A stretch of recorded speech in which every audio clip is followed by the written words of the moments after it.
Hello नमस्कार दोस्तों, welcome back our official YouTube channel law with Ronit. दोस्तों आप सभी लोगों का हार्दिक स्वागत है। साथियों एक नए वीडियो और एक नए ऑफिशियल अपडेट के साथ आपके सामने आ रहे हैं। जी हाँ साथियों, आपको हमारे बैकग्राउंड में दिख रहा है, हम इसी की बात करेंगे। हम एलएलएम एंट्रेंस एग्जामिनेशन के बारे में ही बात करेंगे और एलएलएम एंट्रेंस एग्जामिनेशन आप किस बुक को पढ़ करके क्रैक करेंगे, हम इसी के बारे में यहाँ पे डिस्कशन करने वाले हैं। तो साथियों जैसा कि आप सभी लोगों को पता है कि किरण कंपटीशन टाइम्स ये पब्लिकेशन हाउस है साथियों, और इसी पब्लिकेशन हाउस के द्वारा इस बुक को बनाया जाता है। ये जो बुक बनाया गया है साथियों, आपके यूनिवर्सिटी ऑफ इलाहाबाद को टारगेटेड करके बनाया गया है। साथ ही साथ जो आपका CUET एग्जामिनेशन होता है, सेंट्रल यूनिवर्सिटी एंट्रेंस टेस्ट होता है, उसी को ध्यान में रखते हुए इस बुक को बनाया गया है, जिसमें आपका BHU को शामिल किया गया है, आपके सेंट्रल यूनिवर्सिटी ऑफ BBAU को शामिल किया गया है, बाबा भीमराव अंबेडकर यूनिवर्सिटी लखनऊ को शामिल किया गया है।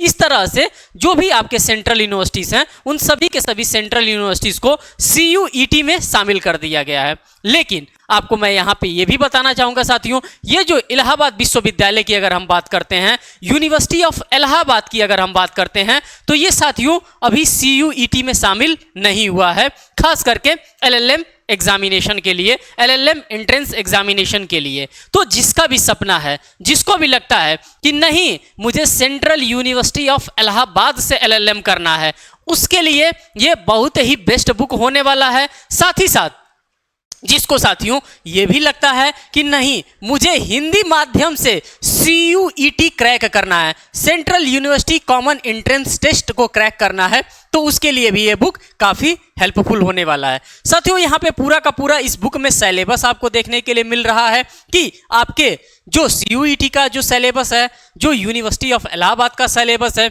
जो गोरखपुर यूनिवर्सिटी का आपका सिलेबस है, जो पूर्वांचल यूनिवर्सिटी का सिलेबस है, जो महात्मा गांधी काशी विद्यापीठ का आपका सिलेबस है, सभी के सभी सिलेबस को यहाँ पे आपके सामने होल रखने का काम किया गया है इस बुक के कवर पेज पे ही। अब हम इसको जूम करेंगे और जूम करके एक एक चीजों को आपको हम यहाँ पे समझाने वाले हैं कि इस बुक में आपको क्या क्या देखने के लिए मिलेगा। तो सबसे तो पहले आप ये जान जाइए साथियों, ये जो बुक आपको देखने के लिए मिल रहा है, ये सबसे ज़्यादा अगर इम्पॉर्टेंट है तो इस समय university of Allahabad LLM entrance examination के लिए मैं बार बार आपसे कह रहा हूँ कि सभी सेंट्रल यूनिवर्सिटीज़ को एज वेल एज जितने भी आपके स्टेट यूनिवर्सिटीज़ हैं, इन सभी को CUET में शामिल किया जा रहा है। By the timing university of Allahabad के भी LLM एंट्रेंस एग्जामिनेशन को CUET में शामिल किया जा सकता है, अभी किया नहीं गया है। इलाहाबाद यूनिवर्सिटी अपना अलग से एंट्रेंस एग्जामिनेशन कराता है। आप देखिए यहाँ पे हर एक यूनिवर्सिटीज़ का जिक्र किया गया है कि इस यूनिवर्सिटीज़ के लिए और अन्य भी जो आपके यूनिवर्सिटीज़ हैं जहाँ पे LLM एंट्रेंस एग्जामिनेशन होता है, वहाँ पे ये बुक आपके लिए काम करेगा। ये जो बुक बनाया गया साथियों, ये प्रवेश परीक्षा गाइड बनाई गई है। क्या बनाई गई है? ये प्रवेश परीक्षा के लिए एक गाइड प्रिपेयर किया गया। अब आप कहेंगे कि इस गाइड में क्या क्या हमको मिलने वाला है, तो मैं फिर आप लोगों से बताऊंगा कि यही आपका सिलेबस है। अगर आप किसी भी यूनिवर्सिटीज़ का अगर एंट्रेंस एग्जामिनेशन दे रहे हैं, तो आपको संवैधानिक विधि, कॉन्स्टिट्यूशनल लॉ डेफिनेटली देखने के लिए मिलेगा।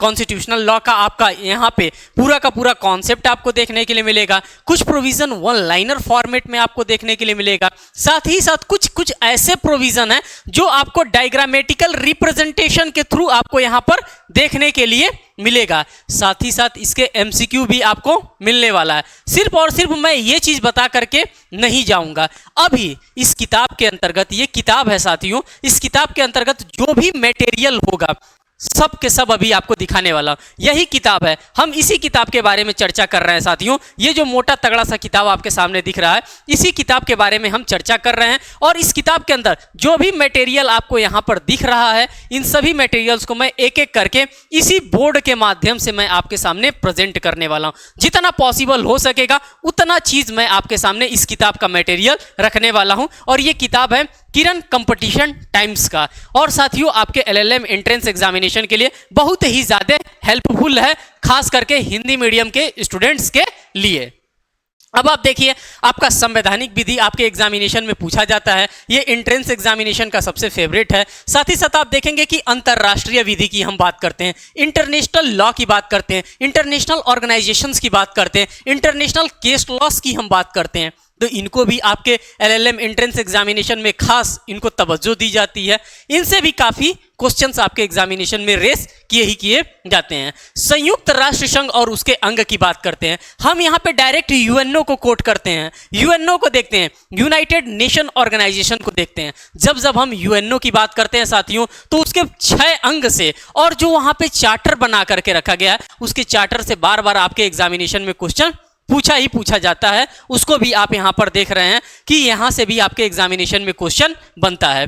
फिर आप देखिए, संयुक्त राष्ट्र संघ के विशिष्ट अभिकरण, वर्तमान अंतरराष्ट्रीय प्रकरण, यहां से भी आपके एग्जामिनेशन में क्वेश्चन पूछे जाते हैं। और यहां से क्वेश्चन जो आपसे पूछे जाते हैं दोस्तों, वो ज्यादातर केस लॉ बेस्ड क्वेश्चन आपसे आपके एंट्रेंस एग्जामिनेशन में पूछे जाते हैं। साथ ही साथ जो भी प्रीवियस ईयर पेपर हमारे पास अवेलेबल हैं, यूनिवर्सिटी ऑफ इलाहाबाद अपना प्रीवियस ईयर पेपर देता ही नहीं है, अपना एंट्रेंस एग्जामिनेशन का वो पेपर रिलीज नहीं करता है। अगर कोई आपसे कह रहा है कि मैं यूनिवर्सिटी ऑफ इलाहाबाद के एलएलएम एंट्रेंस का प्रीवियस ईयर पेपर दे रहा हूं, तो वो आपसे झूठ बोल रहा है, आपको कहीं ना कहीं उलझा रहा है, फंसा रहा है, आपको गुमराह करने की कोशिश कर रहा है। क्योंकि यूनिवर्सिटी ऑफ इलाहाबाद अपने एलएलएम एंट्रेंस एग्जामिनेशन का या किसी भी एंट्रेंस एग्जामिनेशन का पेपर वो नहीं देता है।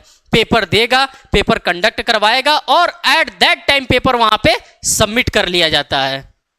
मानवाधिकार यहां पे आपसे पूछेगा, ह्यूमन राइट्स से रिलेटेड आपके एग्जामिनेशन में खूब क्वेश्चन पूछे जाते हैं।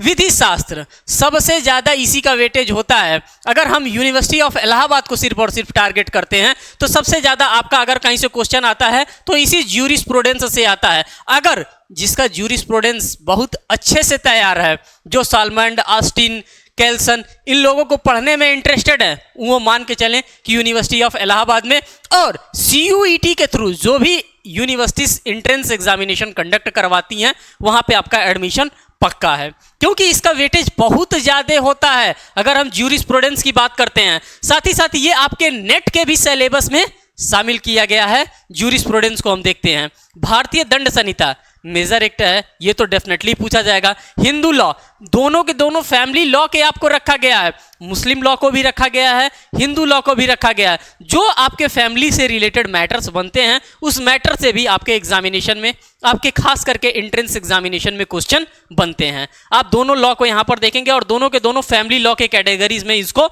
रखा जाता है। भारतीय संविदा अधिनियम की हम बात करते हैं, इंडियन कॉन्ट्रैक्ट एक्ट, और इंडियन कॉन्ट्रैक्ट एक्ट का भी वेटेज आपके एलएलएम एंट्रेंस एग्जामिनेशन में खासा रहता ही रहता है। साथ ही साथ आप देखेंगे ट्रांसफर ऑफ प्रॉपर्टी एक्ट की अगर हम बात करते हैं, तो यहां से भी आपके एग्जामिनेशन में खूब भर के क्वेश्चन पूछे जाते हैं।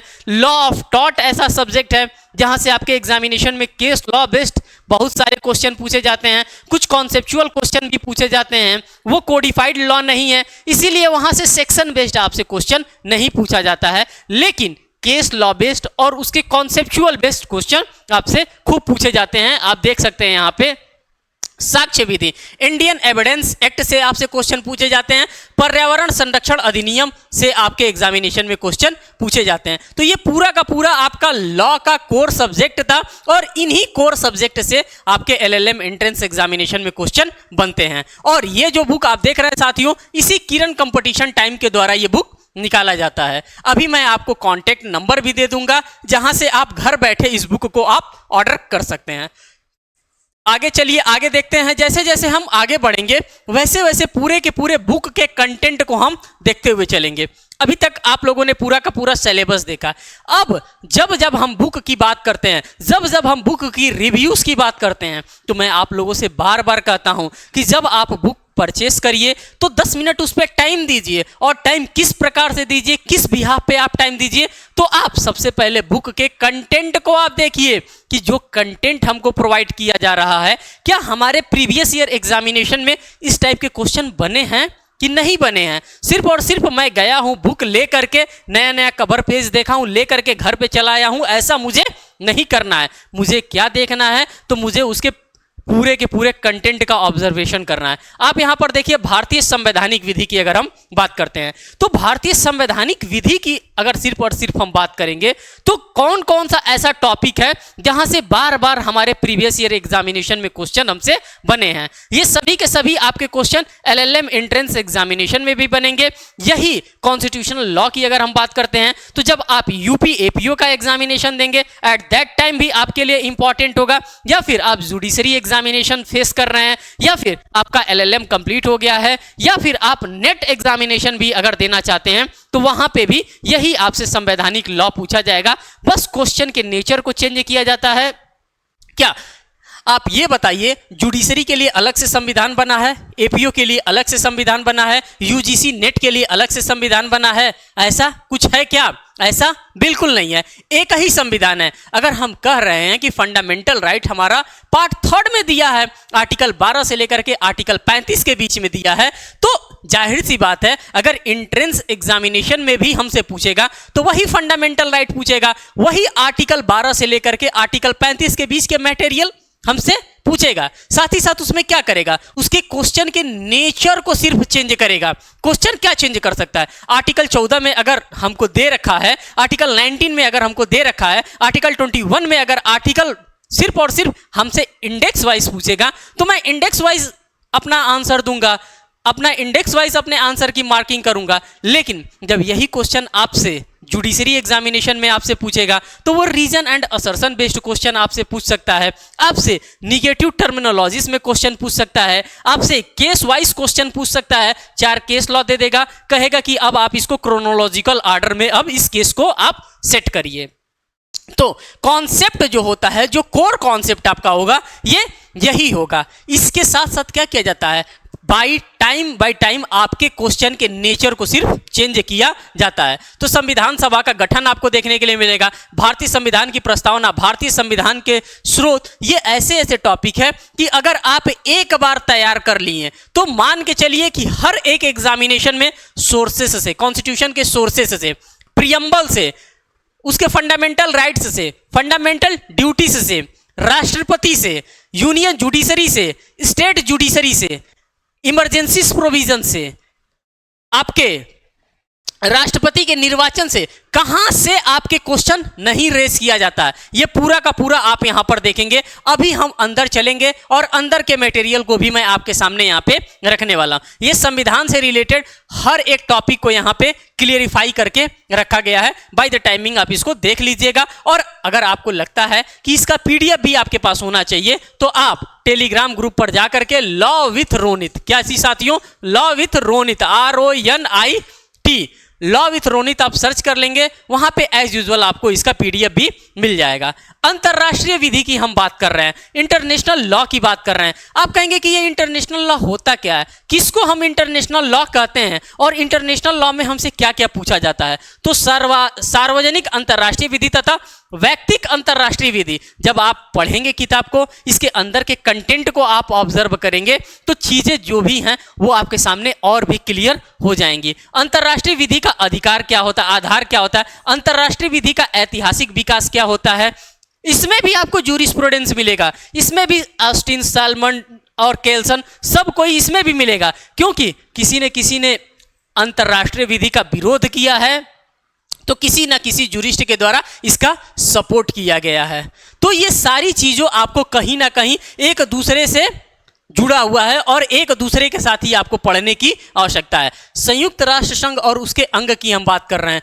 जब हम संयुक्त राष्ट्र संघ की बात करते हैं, उसके अंग की बात करते हैं, तो पूरा का पूरा हम यूएनओ को पढ़ना चाहते हैं, यूनाइटेड नेशन ऑर्गेनाइजेशन को पढ़ना चाहते हैं। और जब हम यूनाइटेड नेशन ऑर्गेनाइजेशन को पढ़ेंगे तब हम वर्ल्ड वार फर्स्ट को एंड वर्ल्ड वार सेकेंड को भी जरूर याद करेंगे, जरूर उसको भी समझने का प्रयास करेंगे, क्योंकि जो हमारा यूएनओ का कॉन्सेप्ट रखा गया था, ये वर्ल्ड वार फर्स्ट के बाद, वर्ल्ड वार सेकेंड के बाद तभी जाकर के यूएनओ, यूनाइटेड नेशन ऑर्गेनाइजेशन का कॉन्सेप्ट रखा गया। इसमें टोटल कितने नंबर ऑफ मेंबर्स, देश, कितने देश इसके मेंबर हैं, कौन कौन किसको किसको क्या क्या कहा जाता है, हर एक चीज आपको देखने के लिए मिलेगा। संयुक्त राष्ट्र के उद्देश्य क्या है, संयुक्त राष्ट्र का सिद्धांत क्या है, संयुक्त राष्ट्र की सदस्यता को आप किस तरह से अडॉप्ट कर सकते हैं, अगर आपको सदस्यता उसकी छोड़ना है तो क्या प्रोसीजर है, क्या प्रोसीजर स्टेब्लिश्ड किया गया है कि आप उसके प्रोसीजर को भी छोड़ सकते हैं, वहां की सदस्यता को आप अपने रद्द करा सकते हैं। टोटल 193 देश उसका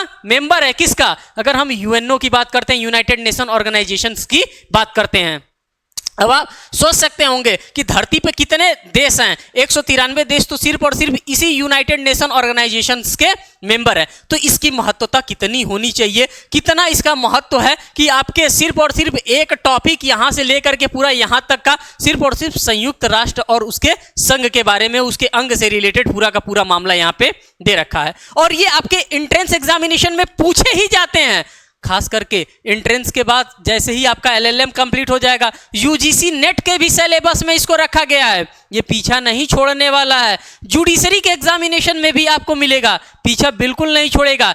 एक बार आप अच्छे से प्रिपेयर करिए और हर एक एग्जामिनेशन में अपना छक्का चौका लगाते रहिए। संयुक्त राष्ट्र संघ के विशिष्ट अभिकरण और वर्तमान अंतर्राष्ट्रीय प्रकरण की हम बात करते हैं तो वहां पे विश्व के प्रमुख संगठनों को हमको देखने के लिए मिलता है, जैसे सार्क की बात करते हैं और आसियान की बात करते हैं, ओपेक की बात करते हैं। तो ये ऐसे ऐसे संगठन हैं जो कि आपके जुडिशरी एग्जामिनेशन को भी टारगेट करता है।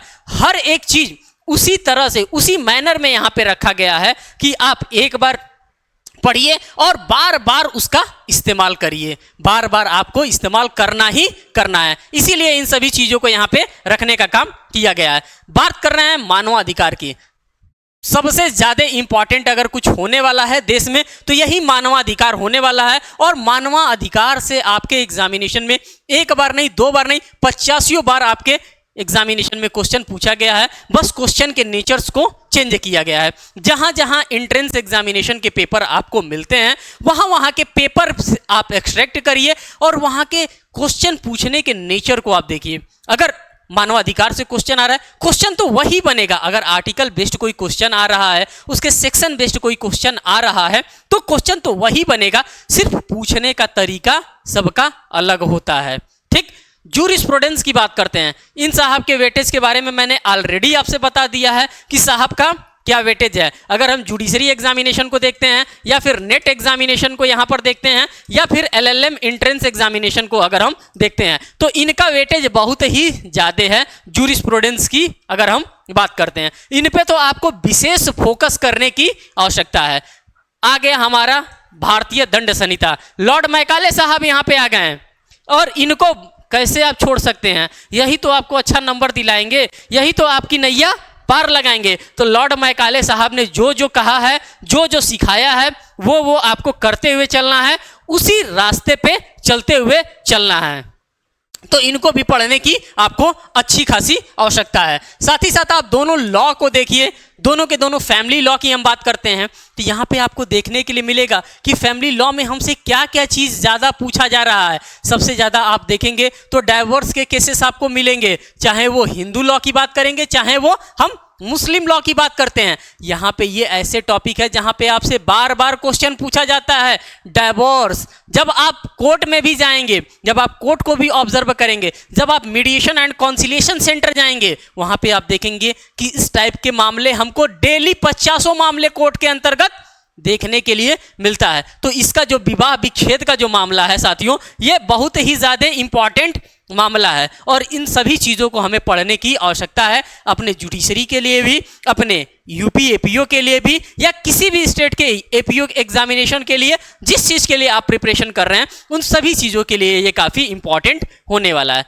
भारतीय संविदा अधिनियम की हम बात करते हैं, ये भी इंपॉर्टेंट है। संपत्ति अंतरण अधिनियम की हम बात करते हैं, एडमिनिस्ट्रेटिव लॉ की हम बात करते हैं, पर्यावरण विधि की बात करते हैं, अपकृत्य विधि की बात करते हैं। ये सभी के सभी चीज़ें आपके एग्जामिनेशन के लिए खासा इंपॉर्टेंट है। अब हम चलेंगे और अंदर के कंटेंट्स को आपको मैं यहाँ पे शो करने वाला हूँ कि क्या क्या कंटेंट आपके लिए यहाँ पे प्रोवाइड किया गया है। देखिए साथियों, एकदम अच्छे से, सुंदर से, जितना सुंदर हो सकेगा उतने सुंदर तरीके से आपको चीजें सजा करके किरण कंपटीशन टाइम्स के द्वारा प्रोवाइड किया जा रहा है। सबसे पहले तो आप देखिए भारतीय संवैधानिक विधि को, ये क्या कह रहा है, किस फॉर्मेट में आपके पास यहाँ पे चीजों को रखा जा रहा है। तो सबसे पहला अगर आप देखेंगे तो भारतीय संवैधानिक विधि आपको देखने के लिए मिल रहा है, कॉन्स्टिट्यूशनल लॉ ऑफ इंडिया आपको यहाँ पर देखने के लिए मिल रहा है। यहाँ पे ये जो चीजें आपको देखने के लिए मिल रही हैं साथियों, ये बुलेट फॉर्मेट में आपको चीजें देखने के लिए मिल रही हैं, और इस बुलेट फॉर्मेट को आप प्रिपेयर कर लेते हैं तो आपकी नैया कहीं ना कहीं पार हो जाएगी, और बेहतर तरीके से, अच्छे तरीके से आपकी नैया ये पार लगाने के लिए ये सारे बुलेट पॉइंट्स आपके सामने यहाँ पे एक एक करके रखे गए हैं। और ये बुलेट पॉइंट का बहुत ही ज्यादा इंपॉर्टेंट होता है। कब? जब आप अपने एग्जामिनेशन में बैठे रहते हैं, एट दैट टाइम जब आपसे reason and assertion based question पूछ देता है, जब आपसे निगेटिव टर्मिनोलॉजी वाला क्वेश्चन पूछ देता है, तो यही कॉन्सेप्ट आपका वहां पे काम आता है। यही कहता है कि काश हमको एट दैट टाइम तुम पढ़ लिए होते तो मैं तुम्हारा 1 नंबर या 2 नंबर जितना भी नंबर है मैं दिला करके जाता। तो इसको पढ़ने की आपको आवश्यकता है। आप लाइन बाय लाइन इसको पढ़ लीजिए, पूरा का पूरा आपका कॉन्स्टिट्यूशन ना कवर हो जाए तो फिर आप कमेंट सेक्शन में हमसे बताइए। इतना अच्छे तरीके से इसको बनाया गया है, क्योंकि मैंने इसको कई बार पढ़ा है, मैंने इसको कई बार समझना है, इसीलिए हम इस चीज को आपके सामने बता रहे हैं, इस चीज को रख रहे हैं। ये जो भी चीजें हैं ये सभी के सभी वन लाइनर फॉर्मेट में आपके सामने यहाँ पे रखने का काम किया गया है। अब आप देख रहे हैं कि मैं धीरे धीरे आगे बढ़ रहा हूं, किताब की पूरे कंटेंट्स का मैं आपके सामने रिव्यू करा रहा हूं कि क्या क्या चीजें आपकी किताब में यहाँ पे प्रोवाइड किया गया है। सबसे पहले आपने कवर पेज को अच्छे से ऑब्जर्व किया है कि कवर पेज पे ही आपके पूरे के पूरे सिलेबस को आपको प्रोवाइड कर दिया गया है। साथ ही साथ आप देख रहे हैं कि अंदर हमने पूरे कंटेंट को देखा है कि क्या क्या कंटेंट आपके लिए प्रोवाइड किया गया। अब पूरा का पूरा बुलेट फॉर्मेट में आप वन लाइनर यहां पर देख रहे हैं, और ये वन लाइनर बनाना इतना आसान नहीं होता है। संविधान, इतना बड़ा संविधान, देश का सबसे बड़ा संविधान, लिखित संविधान, और उस संविधान को एक एक लाइन में पिरोना ये कोई मामूली बात नहीं है। ये सिर्फ और सिर्फ आप ही लोगों के लिए किरण कंपटीशन टाइम्स के द्वारा अच्छे तरीके से बना करके आपके सामने प्रोवाइड किया जा रहा है। भारतीय संविधान की प्रस्तावना की अगर हम बात करते हैं तो ये आपके दिमाग में होना चाहिए, क्योंकि इससे आपके एग्जामिनेशन में बार बार क्वेश्चन बनते हैं, सिर्फ और सिर्फ एलएलएम एंट्रेंस एग्जामिनेशन में ही नहीं। मैं आप लोगों से बार बार ये बता रहा हूं कि आपके जुडिशरी में भी यहां से क्वेश्चन बनते हैं, आपके एपीओ में भी बनते हैं, साथ ही साथ आपके नेट और जेआरएफ का जब आप पेपर देते हैं तो वहां पे भी आपके एग्जामिनेशन में क्वेश्चन बनते हैं। अब ये देखिए, यही टॉपिक है और इसी टॉपिक से आपका क्या बनेगा, आपका reason and assertion based question यहाँ पे बनने वाला है। यही 3 टॉपिक दे देगा, यही 2 टॉपिक दे देगा और एक इसके डेरोगेट में आपको दे देगा। कहेगा कि अब आप बताइए कौन इसमें से गलत है और कौन इसमें से सही है। क और ख दोनों सही है, क और ख उसका सही उच्चारण कर रहा है। तो जब आप चीजों को पढ़े रहेंगे तभी तो चीजों को समझाने का प्रयास करेंगे वहां पे। तो इसीलिए ये सारी चीज़ों को मैं आपके सामने यहाँ पे रख रहा हूँ। इसी से रिलेटेड आप देख रहे हैं कि यहाँ पे पूरा का पूरा एमसीक्यू दे रखा है। कह रहे भारत का संविधान अधिनियमित किया गया था। कब अधिनियमित किया गया था? ऑप्शन 26 नवंबर 1949 को, 26 जनवरी 1949 को, 26 नवंबर 1948 को, 26 जनवरी 1950 को। तो इसी टाइप के क्वेश्चन आपके एग्जामिनेशन में देखने के लिए मिल रहा है और आपको इसी तरह से खट से आंसर मारने की जरूरत है। इसी को साथियों 26 नवंबर 1949 को एज अ लॉ डे के रूप में आप सेलिब्रेट करते हैं और यही आपका यहाँ पे करेक्ट आंसर मार्क किया जाएगा। संविधान दिवस इसी को आप सेलिब्रेट करते हैं क्योंकि ये ऐसा डे है कि कुछ प्रोविजंस 26 नवंबर 1949 को लागू कर दिया गया था और ये रैंडमली फ्रीक्वेंटली आस्क करने वाला क्वेश्चन है आपके एग्जामिनेशन का। यहां से जब क्वेश्चन आता है और जब एट दैट टाइम आप नहीं कर पाते हैं तो लगता है कि सब पढ़ा लिखा कहीं ना कहीं व्यर्थ है। इसीलिए मैं आपसे बार बार कह रहा हूं कि ये चीजें आपको पढ़ने की आवश्यकता है। साथ ही साथ आप पूरा का पूरा यहाँ पे केस लॉ देखेंगे। इस तरह से इसको डिजाइन किया गया है कि आपके पूरे के पूरे कॉन्स्टिट्यूशन ऑफ इंडिया को कवर करने की ये क्षमता, ये एलएलएम एंट्रेंस एग्जामिनेशन का ये इतना मोटा तगड़ा गाइड क्षमता रखता है कि अगर आप इसको पढ़ लेते हैं तो आपका लगभग एग्जामिनेशन, अगर आप जुडिशरी लेवल के भी प्रिलिमिनरी एग्जामिनेशन को अगर देना चाहते हैं तो ये भी इससे कवर हो सकता है। उतना सफिशिएंट मटेरियल इस किताब के अंतर्गत आपको प्रोवाइड किया जा रहा है। ये पूरा आर्टिकल नंबर 21 से रिलेटेड यहाँ पे पूरा का पूरा यहाँ पे मामला आपके सामने चल रहा है। अब हम आगे चलेंगे और आगे चीजों को यहाँ पे ऑब्जर्व करेंगे कि अब इसके बाद क्या चीजें यहाँ पे इस किताब में और आपके लिए आ रहा है। अब आप यहाँ पर देखिए इंटरनेशनल लॉ की बात करते हैं, अंतरराष्ट्रीय विधि की बात करते हैं, और ये अंतरराष्ट्रीय विधि की महिमा मैंने आप लोगों से ऑलरेडी सुना दी है। अब यहाँ पे मैं बात कर रहा था कि बार बार यहाँ पे जूरिस्प्रूडेंस के साथ इसको जोड़ा जाएगा। यहाँ पे देखिए ओपेनहाइम साहब आपको दिख रहे हैं, यहाँ पे स्टार्क साहब आपको दिख रहे हैं। आप तो कहेंगे कि ये तो जूरिस्प्रूडेंस से रिलेटेड है, ये तो जूरिस्प्रूडेंस में घूमने वाले हैं, ये इसमें कहां से आ गए? तो कुछ लोगों का मत था कि ये जो इंटरनेशनल लॉ है ये कोई लॉ ही नहीं होता है, और कुछ लोगों का मानना था कि इंटरनेशनल लॉ ही सबसे बेहतर लॉ होता है। तो इन सभी लोगों के द्वारा कहीं ना कहीं अपने अपने ओपिनियंस को दिया गया है, और इनके ओपिनियन से रिलेटेड आपके एग्जामिनेशन में क्वेश्चन बनते ही बनते हैं। अब आप आगे चलिए और आगे की चीजों को भी आप ऑब्जर्व करते हुए चलिए। जितना पॉसिबल हो सकता है साथियों उतना चीजों को मैं आपके सामने यहाँ पे कवर कराने वाला हूँ, उतना चीजें मैं आपके सामने यहाँ पे शो करने वाला हूँ। अब आप जैसे जैसे आगे बढ़ रहे हैं अब इसी से रिलेटेड आप यहाँ पे इसके एमसीक्यू क्वेश्चंस को भी देख सकते हैं कि क्या एमसीक्यू क्वेश्चन में आपको प्रोवाइड किया जा रहा है, क्या कह रहा है इसका एमसीक्यू क्वेश्चन। ये जितने भी क्वेश्चन हैं ये सभी के सभी क्वेश्चन कुछ ना कुछ आपसे बात करना चाहते हैं, कुछ ना कुछ कहना चाहते हैं, और कुछ ना कुछ आपसे ये समझना चाहते हैं। खुद ये क्वेश्चन ये कह रहे हैं, आप इस पे गौर करिए। अब आप देखिए ह्यूमन राइट्स की बात करते हैं, मानवाधिकार की बात करते हैं, और यहाँ पे भी इस चीज को भी आप देखेंगे कि यहाँ पे बुलेट फॉर्मेट में हर एक चीज को, हर एक टॉपिक को बुलेट फॉर्मेट में सजा करके, बना करके, जमा करके, जैसे हो वैसे लिखने का, यहाँ पे रखने का काम किया गया है, और ये आपके एग्जामिनेशन के लिए बहुत ही ज्यादा इंपॉर्टेंट हो जाता है साथियों। इसीलिए मैं हर एक चीज के बारे में यहाँ से आपके सामने लेकर के आया हूं और सभी चीजों को मैं यहाँ पे दिखा रहा हूं। अब फिर आप देखिए जूरिस्प्रूडेंस को, जूरिस्प्रूडेंस से रिलेटेड मैं इसकी भी महिमा आप लोगों से पहले ही बता दिया हूं कि जूरिस्प्रूडेंस का क्या वेटेज है आपके एलएलएम एंट्रेंस एग्जामिनेशन में, और खास करके यूपी जुडिशरी के एग्जामिनेशन में आपके। तो विधि शास्त्र की पूरी परिभाषा को आप देखिए, विधि शास्त्र का पूरा क्षेत्र देखिए, विधि शास्त्र में कौन कौन से यहाँ पे जूरिस्ट आपके आते हैं। अल्पिन महोदय को आप देख रहे हैं, हॉलैंड को देख रहे हैं, जुलियस स्टोन को देख रहे हैं, प्रोफेसर ग्रे को देख रहे हैं। इन लोगों के नाम को जानना और इन लोगों के द्वारा कही हुई बातों को जानना यह आपके लिए सबसे ज़्यादा इंपॉर्टेंट होती है।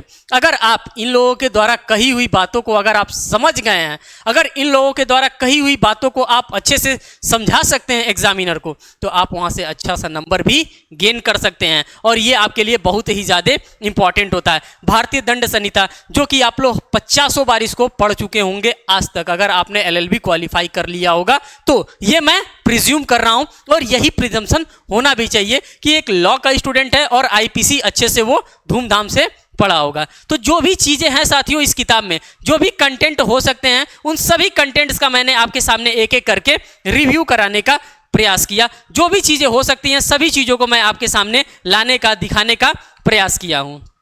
एमसीक्यू हो सकता है या फिर जो भी इसके टॉपिक हो सकते हैं, सभी चीज़ों को आप फैमिली लॉ को यहाँ पर देख लीजिए, जिसमें मुस्लिम लॉ का मैंने यहाँ पे लाया हूँ, और मुस्लिम लॉ से रिलेटेड जो भी हो सकता है उन सभी चीज़ों को मैंने आपसे ये भी बताया है कि अगर आपको लगता है कि नहीं इसका पीडीएफ आपके पास होना चाहिए तो आप लॉ विथ रोनित मेरा टेलीग्राम ग्रुप आप ज्वाइन कर सकते हैं, वहाँ से आप इसका पीडीएफ भी प्राप्त कर सकते हैं।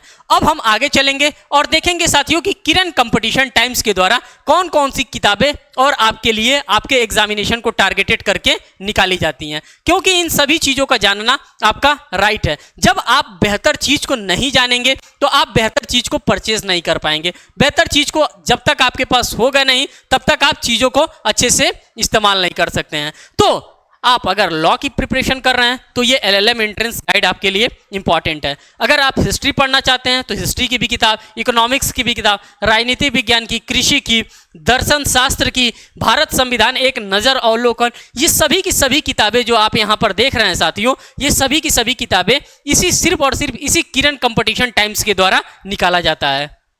आप यहाँ पर देख रहे हैं। अगर आपको लगता है कि ये किताब आपके पास होनी ही चाहिए एलएलएम एंट्रेंस एग्जामिनेशन की, और आपका सपना है कि आपको यूनिवर्सिटी ऑफ इलाहाबाद जैसे यूनिवर्सिटी आप BHU जैसे आपको सेंट्रल यूनिवर्सिटीज में आपको LLM करना है तो आप इस किताब को जरूर मंगाइएगा। ये दिया हुआ यहाँ पे नंबर है, इस नंबर पे आप 10 से 5 के बीच में कॉल कभी भी करके आप अपने ऑर्डर को प्लेस कर सकते हैं। साथियों, ये तब टोटल इन्फॉर्मेशन जो कि मैं आज आप लोगों के सामने लेकर के आया हूं, खास करके LLM एंट्रेंस एग्जामिनेशन को टारगेटेड करके हुए। साथियों, अगर आप हमारे चैनल पे नए हैं तो चैनल को जरूर सब्सक्राइब करिएगा, वीडियो को लाइक करिएगा और अपने फ्रेंड सर्कल में इसको जरूर शेयर करिएगा, जिससे कि आपके भी जो फ्रेंड हैं जो इधर उधर भटक रहे हैं, जिनको नहीं पता है कि कौन सा मटेरियल हमें पढ़ने की आवश्यकता है, अगर वो LLM एंट्रेंस एग्जामिनेशन देना चाहते हैं, किस किस यूनिवर्सिटीज़ को वो टारगेट कर रहे हैं, तो आप हमें कमेंट सेक्शन में भी हमसे पूछ सकते हैं। मैं आपको गाइड भी कर सकता हूं